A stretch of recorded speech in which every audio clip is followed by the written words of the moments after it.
Hello, today I'm gonna demonstrate how to join two parts of an infinity scarf in crochet. A friend of mine asked me to show how to do it. I already joined this one, but I want you to see how nice it looks. It's very neat. You can barely tell where I joined it, and then after you block it, it's even better.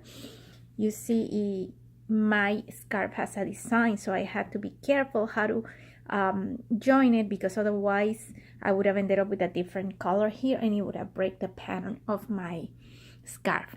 This is the crochet method. I learned that when I was really little with my grandmother, and that was the only way she used to assemble her pieces. She taught me how to crochet, but she never used a pattern in her life or follow directions of any kind, or learn anywhere. They could back then just do it like that without any instructions. She could look at a person and figure the measurements and everything. And this is my favorite one. As I said, it's very easy. And let me unravel. That's painful, isn't it? All right, so I'm going to turn it around. And these are the two sides of my crochet, my scarf. And see, I ended up on a white row because I needed to finish the pattern, because my next one was the blue. So I'm going to join it with the blue one. So I'm going to use a blue color so it matches with the last row, or the first row I had in my foundation, so it's not noticeable. So I'm gonna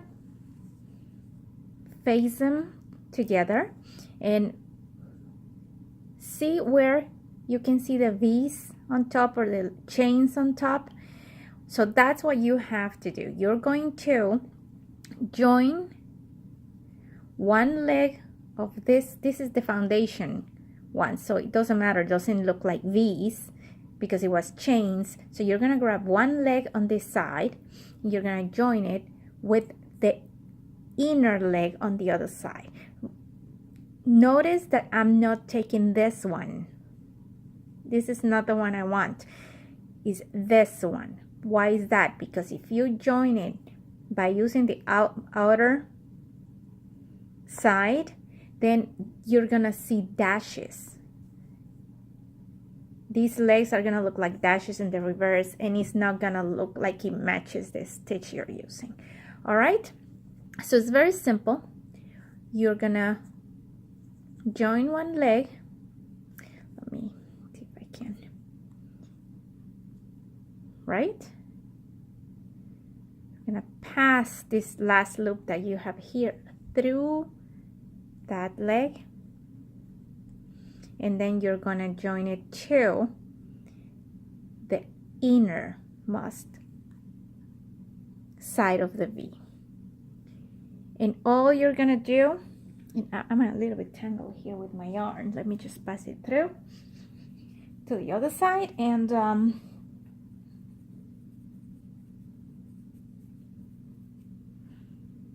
we have it. There you go. So all you're gonna do is wrap over your hook and pass it through the two loops. Don't tighten it. Make sure you leave enough room, or your piece is gonna scrunch.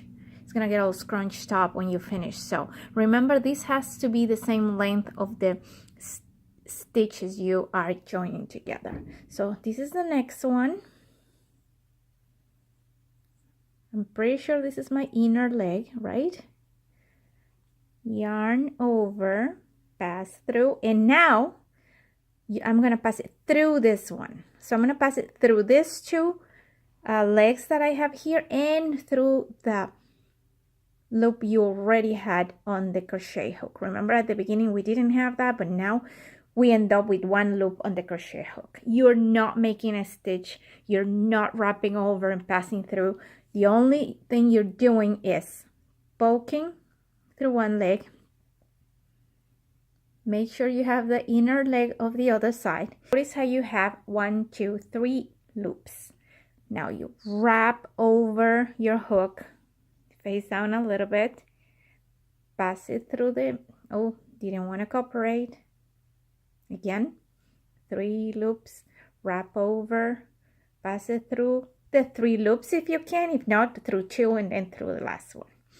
And this is what it looks like. If you think it's a little bit loose, you can still tighten it up a little bit by pulling the legs of these ones, and that will do the trick. Oh, I tighten it too much. There you go. So again, and we're gonna do this all the way through. See, through the 2 legs, you end up with 3 loops. Yarn over your hook, pass it through 2, and the last one. If you need your fingers to help yourself, that's fine. Remember, you can break all the rules as long as your finished product looks good. So again, see, I'm gonna do through that leg. Make sure that I took the inner leg. See how I didn't take, I'm sorry, make sure you take the inner leg. So look, turn it over when you're in doubt and look for the V shape. You can see the V right there, right? So take that leg, yarn over, pass through, pass through. I'm a little bit uncomfortable because I have the camera right in front of me and it's blocking my view, so I apologize. Through, inner leg, yarn over, pass through, pass through. Again, inner leg, yarn over, pass through, inner leg, other one, yarn over, pass through. All right, I'm losing my scarf here. I'm gonna fold it a little bit so it doesn't weigh down. And you're gonna do the same all the way through until you get to the end. So let's go and keep doing this. I'm gonna go a little bit faster.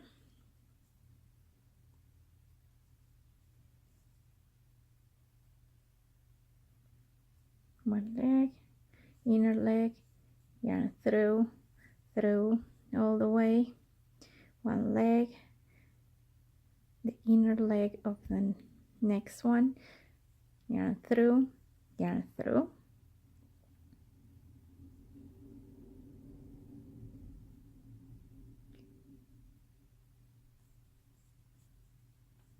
and see how neat it looks. It's very fast also. You even if you don't have a tapestry needle with you, you're traveling, you forget your tapestry needle, or you're somewhere and you just decided to finish this out of nowhere, you can use your hook and you don't even need any other tools to do it.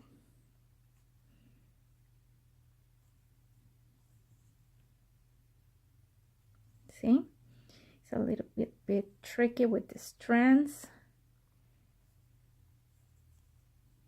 See?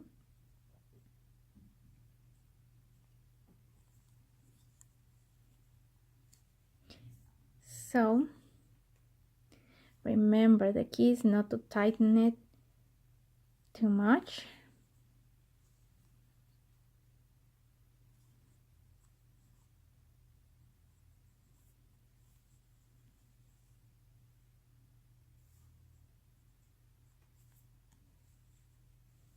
And that's all it is to it. And see, you know that you're doing it right, because in the wrong side, if you lift it a little bit, you're gonna see the chains going across.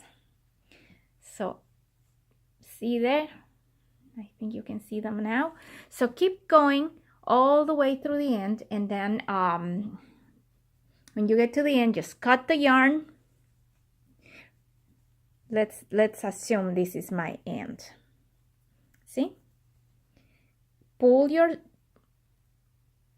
loop, cut the yarn, pass it through, and tighten it. And then you can weave in the tail, and voila, that's all it is to it. And you will have a very, very professional looking piece here. And as I said, after you block it, this is even gonna look better. It's gonna flatten the piece. It's gonna look like part of the rest of the pattern. You will not even know where you joined it unless you turn it around. And the best part is that if you make a mistake, you just go ahead, undo the end knot that you made, and unravel it so easily. You can achieve the same effect with a tapestry needle in yarn, and what you do is the same thing. Let's assume this is the tapestry needle. You're gonna just stitch the legs together, go out this way, then come back this way, then come back this way, then come back this way, and it's all it is to it. But you know what? I think this is one of my favorite methods to join, particularly when it's an infinite scarf like this one, and when you have like a pattern that you don't want to lose the sequence you already had. So I hope this works for you. Remember, everything you do is just practice. Put your comments in the comment section. If you like it, please give it a like and subscribe to my channel. Thank you so much.